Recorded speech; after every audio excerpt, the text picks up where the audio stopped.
আজকে দেখবো এই লোক শব্দটা কয়টা প্রেপোজিশন গ্রহণ করতে পারবে। মনে রাখবেন এই লোক শব্দটা 5 থেকে 6টা প্রেপোজিশন গ্রহণ করতে পারে।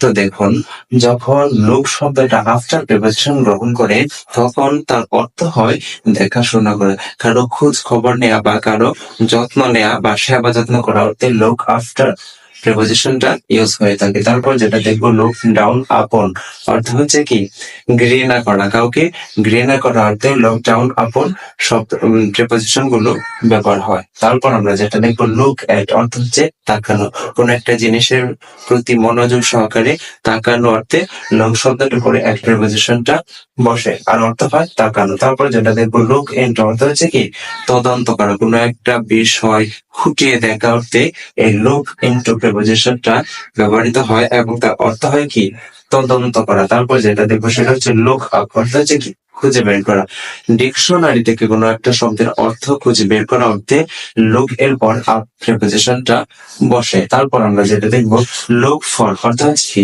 খোঁজ করা, এই লুক ফর অর্থ খোঁজ করা, তবে লুক ফর এর পর দেখুন লুক আপ অর্থ হচ্ছে খুঁজে বের করা আর লুক ফর অর্থ হচ্ছে খোঁজ করা বা চাওয়া। লুক আপ কখন বসবে? যখন লুকের পর ডিকশনারির কথা উল্লেখ থাকবে তখন আমরা বসাবো লুকের পর আপ প্রিপোজিশনটা বসাবো। আর যদি ডিকশনারির কথা ছাড়া অন্য কোনো একটা আহ কিছু উল্লেখ থাকে, যেমন জব বা কোনো একটা চাকরি, এটা সেটার কথা উল্লেখ থাকে, তখন লোকের পর ফর প্রিপোজিশনটা বসাবো। তো এই হচ্ছে লোক শব্দটাই 6টা প্রিপোজিশন গ্রহণ করতে পারে। দেখুন, লোকের পর এট বসছে তখন অর্থ হচ্ছে তাকানো, লোকের পর আফটার বসছে তখন অর্থ হচ্ছে কি কারো দেখাশোনা করা বা কারো যত্ন নেওয়া। তো এখন কথা হচ্ছে কখন কোনটা বসবে।